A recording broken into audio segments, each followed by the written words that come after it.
నిన్న ఆంధ్రప్రదేశ్ హైకోర్టులో 7 జస్టిస్ కృష్ణమోహన్ గారి ముందు ఆంధ్రప్రదేశ్లో జరిగిన ఎలక్షన్స్ ఎలా అవినీతి, ఎలక్షన్ కమిషన్ కోట్ల రూపాయలు కలెక్ట్ చేయడం మనం చూసిందే. దేశంలో 9,000 కోట్లు. అలాగే విశాఖపట్నంలో జరిగిన ఎలక్షన్ అయితే అసలు అవినీతి. అక్కడ డిస్ట్రిక్ట్ కలెక్టర్ రిటర్నింగ్ ఆఫీసర్ మే 23 ఆనరబుల్ హైకోర్టు ఆర్డర్ ఇచ్చినప్పటికీ ఆర్డర్ పట్టించుకోకపోవడం, సీసీటీవీ కెమెరాల చుట్టూ పెట్టకపోవడం, లైవ్ లింకులు మాకు ఇవ్వకపోవడం, అక్కడ ఈవీఎంలు ట్యాంపర్ అవ్వడం, ఒక్కొక్క బూత్లో 2,000 బూతుల్లో ఎన్ని ఓట్లు మాకు పడ్డాయి, ఆ బూతుల్లో కనీసం ఒక బూత్లో 80 ఓట్లు మా main coordinator family members, church members వేస్తే అక్కడ ఒక్క ఓటు కౌంట్ లేదు. మా ఫాదరు ఫ్యామిలీ మెంబర్స్ 25 మంది దగ్గరుండి 20 ఓట్లు వేస్తే 2 ఓట్లే కౌంటింగ్. ఇలాగ 1800 బూతుల్లో ఎట్లా అన్నది నేను ఎక్స్ప్లెయిన్ చేసి, ఈవీఎంలు ట్యాంపరింగ్ ఎలాగవుతున్నాయని అప్లైన్ చేసి, ఇప్పుడు చంద్రబాబు నాయుడు గారు, హరిప్రసాద్ అప్పుడు ఈవీఎంలు ట్యాంపరింగ్ అయిందని 2019లో కోర్టుకి వెళ్ళడం, సుప్రీంకోర్టుకి. ఇది వరస్ట్ ఎలక్షన్. చరిత్రహీనులుగా మిగిలిపోతారా? ప్రపంచంలో 180 దేశాలు ఎందుకు ఈవీఎంలు వాడి పక్కన పెట్టాయి? 60 లక్షల ఈవీఎంల్లో 40 లక్షల అఫీషియల్గా వాడి తతిమా 20 లక్షలు ఎలాగ అనఫీషియల్గా వాడుతున్నారు? రుజువులతో పెట్టాను. ఆనరబుల్ జస్టిస్ ఆర్డర్ పాస్ చేశారు, నోటీసులు పంపించారు. అక్కడ కలెక్టర్ని కూడా నోటీస్ పంపించి రప్పించి సస్పెండ్ చేశారు. ఒకటే విషయం గమనించండి, నవ్ ఆర్ నెవర్. ఇప్పుడే కానీ ఎలక్షన్స్ మరలా ఈవీఎంల ద్వారా జరిగితే మరి ఇంకా దేశంలో ప్రజాస్వామ్యం పూర్తిగా కూని అయినట్లే.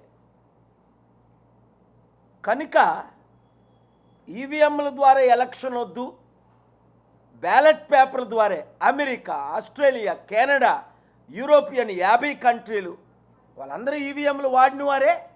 ఇప్పుడు ఈవీఎంలు వాడట్లేదు పక్కన పెట్టి. ఎందుకు? ఎలక్ట్రానిక్ మెషిన్ ఏదైనా ఎలా ట్యాంపరింగ్ అవుతుంది? ఉదాహరణ, ఒక పెట్రోల్ బంక్కి వెళ్ళి ఎలక్ట్రానిక్ మెషిన్ మీకు లీటర్ పెట్రోల్ అడిగితే అది 900 ml వస్తుంది, 10% అక్కడ ఆటోమేటిక్ ట్యాంపరింగ్. ఇవన్నీ రుజువులు వారికి అర్థమైంది.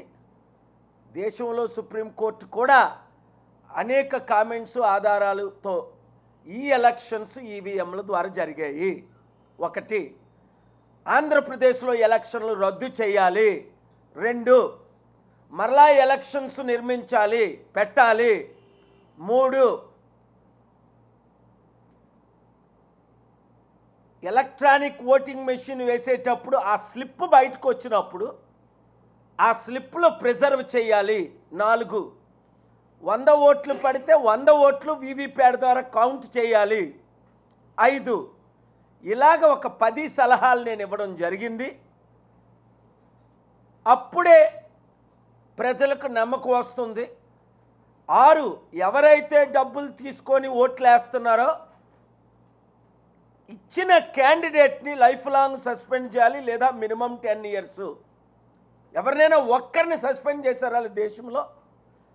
7, శ్రీభరత్ అనే వ్యక్తి విశాఖపట్నంలో పేరే లేదు.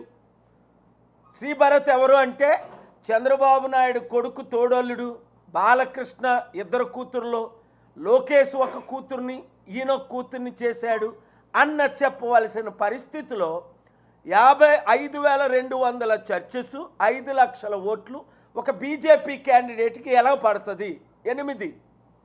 ఇలాగ కరెక్ట్ పాయింట్ బై పాయింట్ రుజువులతో నేను పిటిషన్ వేయడం జరిగింది. అసలు ఫ్రంట్ పేజీల్లో స్టోరీ రావాలి, కానీ మీడియా ఎవరిది? చిత్తశుద్ధున్న 2-3 మీడియా తప్ప. చంద్రబాబు నాయుడు గురించి వ్యతిరేకంగా ప్రకటిస్తే మాకు లైసెన్సులు తీసేస్తున్నారు, నేను కేసేస్తా.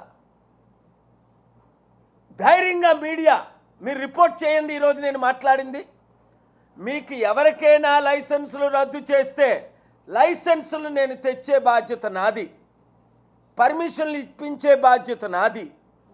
10 కేసుల్లో ఇది 11 కేసుల్లో 11 గెలిచాం.